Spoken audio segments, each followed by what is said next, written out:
At anong cellphone ba yan? XR. iPhone. XR, magkano?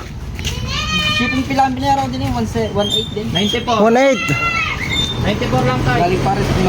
Isang ligo pa rin yun nante eh. Malayo din ang ano yan eh. Grabe ang bigat. Sa raffle mo pala yan nakuha.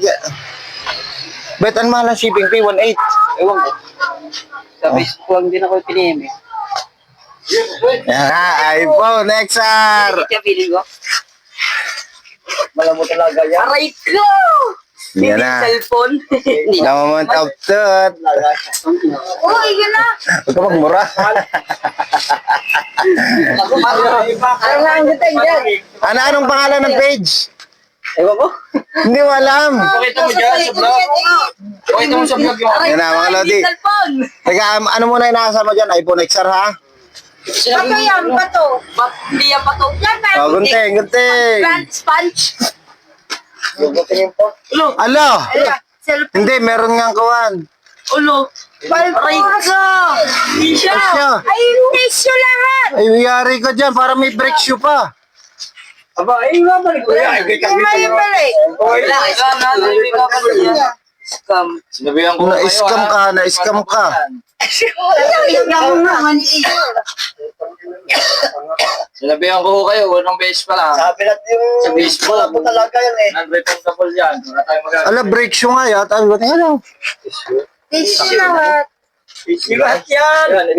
Paano nyo sa vlog ni Kuya Mako? Kaya mga Lodi, na-scam si Dugong ang inaasahan niya na iPhone XR. Ayan, sa Facebook ba?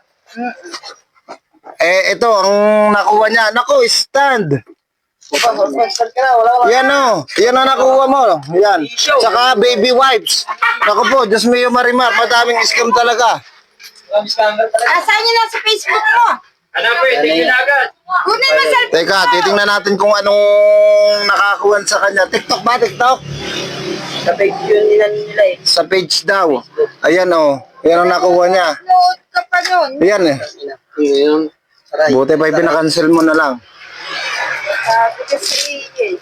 Ako, Diyos mio. Yan nga uwi, tataka nung nakita ko yung pangalan niya, nandiyan ang babayaran ni 1,789. Ano yan? Baka sa motor yan? Hindi, stand.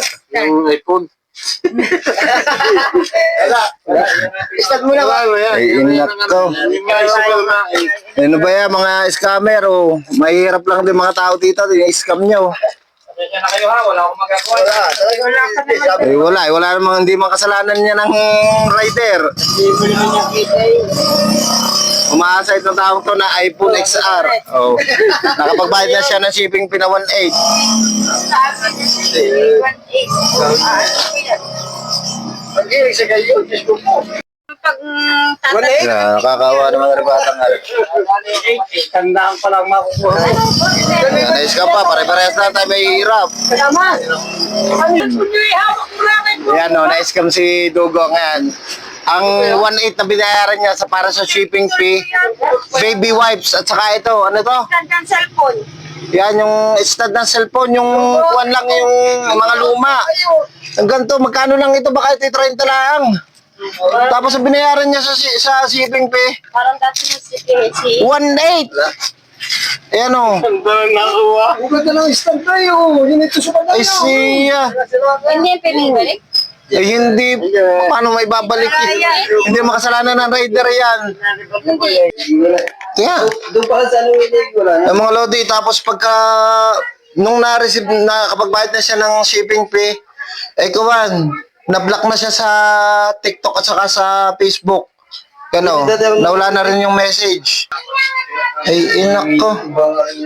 So yun nga mga Lodi, ang nangyari, pinaliwanag sa akin ni Dugong kung anong nangyari. So nanood siya sa live sa sa TikTok. Tapos nanalo nga daw siya siya daw yung pangatlo sa nanalo ng iPhone XR. At maya maya nga daw may nag-text na agad sa kanya sa Messenger. At yun na nga, nagka-transaction sila. So nakakawa naman yung bata, walang kaalaman naman. Pare-parehas naman tayo may hirap. Katulad yung mga Lodi, may hirap din ako. Yan, parehas mahirap lang kami mga magkakapit bahay dito. Tapos na-scam pa yung aking kamag-anak. Ang nakakakuwan lang dito mga Lodi, yung kanyang ibinayad nga doon, binali pa niya. kasi magtatanim siya ng pinya. Ayun na nga, isa na itong palaala, huwag tayo basta-basta maniniwala. Dapat siguraduhin muna natin nanalo talaga tayo. At yun, dun sa shipping fee, napakalaki. Siguradong yung shipping fee yun, shipping fee na yun ay napapunta na doon sa ng scam na yun. Kaya yan, paalala lang, huwag tayo basta-basta maniniwala.